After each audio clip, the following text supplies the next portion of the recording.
I still remember that night like it just happened yesterday. It's been more than 8 years, but whenever winter sets in and the wind howls through the spruce trees, that memory comes back. Sharp, cold, and real. I was living in a small town called Hinton, Alberta, a quiet place on the edge of Jasper National Park. Winters there are brutal. Temperatures drop below 25 degrees. Snow piles up to your knees, and the nights are long and silent. That particular night, I was driving home from Jasper after visiting a friend whose truck had broken down. The snow had been falling since dusk, thick and heavy. I left around 11:30 p.m., knowing the route would take me through a stretch called Deadman's Pass, a lonely road winding between frozen forests and cliffs. People in town told stories about it. Some said a landslide had buried workers there in the 1950s. Others claimed it was cursed long before that. I never believed any of it. It was just a road to me, until that night. The storm worsened as I drove deeper into the woods.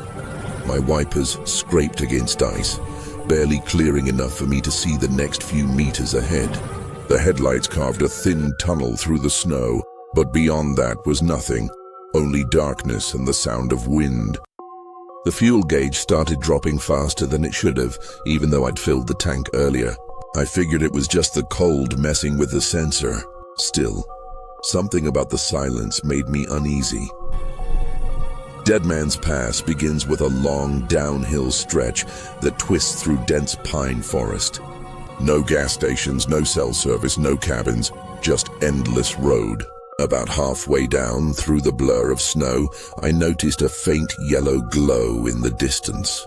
At first I thought it was another car or maybe a snowplow, but as I got closer, I realized it flickered too softly, like a lantern swinging in someone's hand.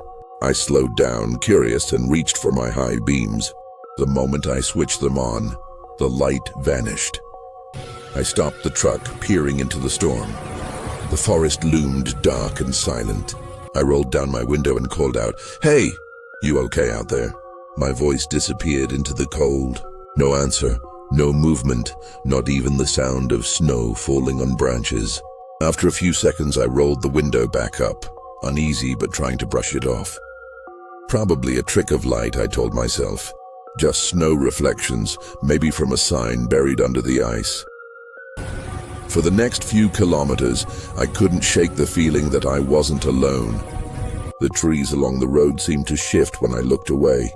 I kept glancing at my mirrors, sure I'd seen something darting between the trunks. Shadows that didn't belong. My rational mind kept whispering explanations. Wind, light, exhaustion. But deep down, something primitive and cold in my chest told me to keep driving, to not stop for anything. Then I saw them. Footprints. Clear as day, small and bare, cutting across the fresh snow ahead of me. No boots, no shoes, just human feet pressed deep into the frozen slush. They were spaced far apart, like someone running. My headlights traced them for maybe 50 feet before they stopped abruptly, right in the middle of the road. No sign of where the person had gone. I stared ahead, gripping the wheel. That's when something hit the side of my truck. Hard. I slammed the brakes, heart racing. The truck skidded a little before stopping. I looked around but saw nothing. Then came another sound, thud, with this time from the roof. I jumped, reaching for the flashlight I kept under the seat. Against every instinct, I stepped out into the freezing air. Snow stung my face and my breath came out in white clouds. The forest stood silent, heavy, watching. I circled the truck, scanning the surface, and froze when I saw long, smeared handprints sliding down the driver's side window. I jumped back in, locked the doors, and tried to steady my breathing. My pulse thudded in my ears. I shifted into drive and took off faster than before. The road curved sharply along a steep ridge and I gripped the wheel tight. My headlights flickered as if the truck itself was straining to stay alive. Then, through the haze of snow, I saw that light again. The same flickering lantern from before. Only now it was much closer. She stood right at the edge of the road, a woman, Her coat was torn and white, soaked in snow, her hair hanging over her face. She wasn't shivering. She wasn't moving. She just stood there holding the lantern and staring straight at me. I honked once out of instinct. No reaction. Her face was pale, so pale it almost blended with the snow, and her eyes seemed empty. I slowed, torn between helping and fleeing. The light from her lantern didn't look normal. It didn't cast shadows the way it should have. It flickered unevenly, almost as if it was pulsing. I edged the truck to the left to pass her. As I drove by, I turned to look, and she smiled. Not kindly, not menacingly, just knowingly, like she'd seen me before. That single smile froze me to the core. I hit the gas, tires spinning on the ice as the truck lurched forward. The glow vanished in my rearview mirror, swallowed by the snow. For the next 10 minutes, I didn't look back. I didn't even blink. My only thought was getting home, getting away. When I finally reached the highway junction, the storm had begun to die down. I slowed just enough to make the turn toward Hinton. My hands were trembling so badly I could hardly keep the wheel steady. I pulled into my driveway half an hour later and just sat there, staring at the empty street. When I finally looked to my right, my blood ran cold. There on the passenger seat was a single wet footprint, small, bare, perfectly shaped. I watched as it slowly melted into the fabric, fading drop by drop until there was nothing left. I sat there for a long time, not daring to move, not daring to breathe. Eventually, I forced myself out of the truck and into the house, locking every door behind me. That night, I couldn't sleep. Every creak of the house made me flinch.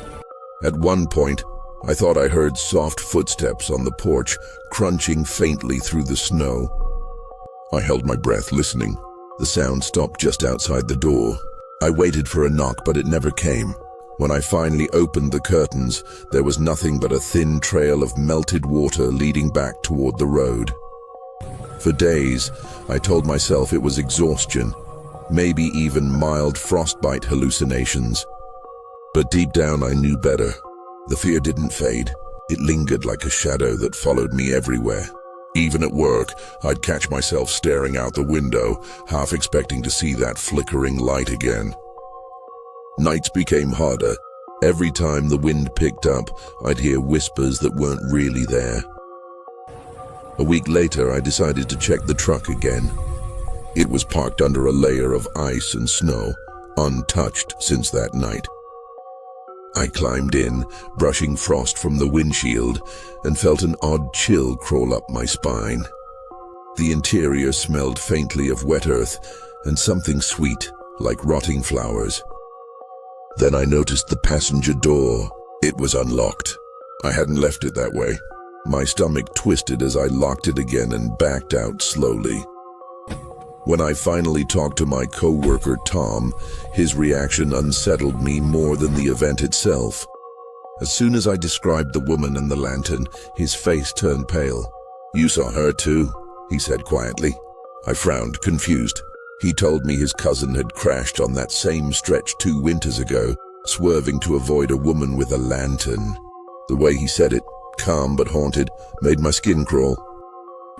Tom told me that his cousin survived with a broken leg. The police found no footprints in the snow, no other tire marks, no evidence of anyone being there. They wrote it off as driver error.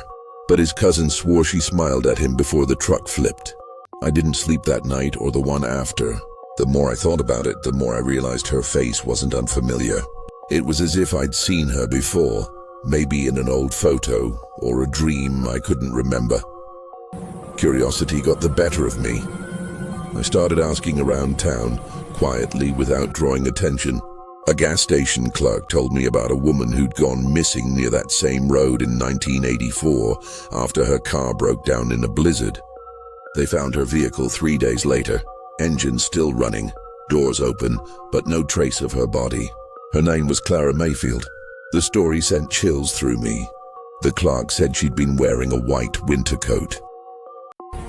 I moved away from Alberta 2 years later, settling closer to Vancouver. But every winter, When the nights stretch long and the wind moans through the trees, I think of her. Sometimes I still see flickers of light on foggy roads and my heart skips a beat. I never stop to check anymore. Not in Alberta, not in Canada, not anywhere.